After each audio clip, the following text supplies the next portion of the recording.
V Ljubljani je pred kratkim zaživela prav posebna kolesarska tura namenjena športnim navdušencem.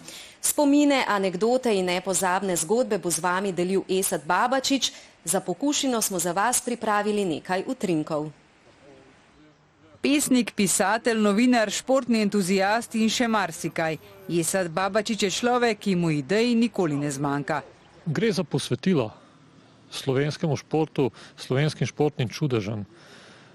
Ker to, kar naši športniki počnejo že od, jaz bi tako rekel, pradavnine, tako malce ironično, so dejansko čudeži. V sokolskem duhu boste kolo zajahali pri dvorani Tabor. Pot pa vas bo nato vodila do Slomškove ulice, na kateri je živel v več pogledih izjemni Rok Petrović. Recimo to, da je Rok pisal tudi pesmi.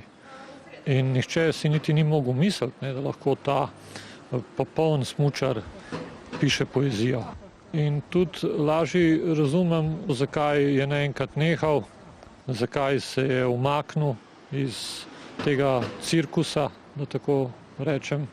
In ja, bil je odličen pesnik. Še več zgodb ima Babačić na zalogi na naslednjem postanku. Iztočnica zanje je čudovita obletnica. Mineva 50 let, odkar smo bili prvič svetovni prvaki v košarki in to v tej naši katedrali športa, hali Tivoli. V Tivoliju bo čas tudi za počitek in to na prav posebnih stopnicah. To so te stopnice zmagovalcev. Po teh stopnicah so košarkari Olimpije, pa tudi hokejisti Olimpije nosili svoje soigralce in z njimi skupaj gor pa dol tekli. Niso verjetno šteli kolikrat, ker je rekel kondicijski trener Dare Prusnik, gremo, mislim, da ni noben se niti za trenutek obotavljal.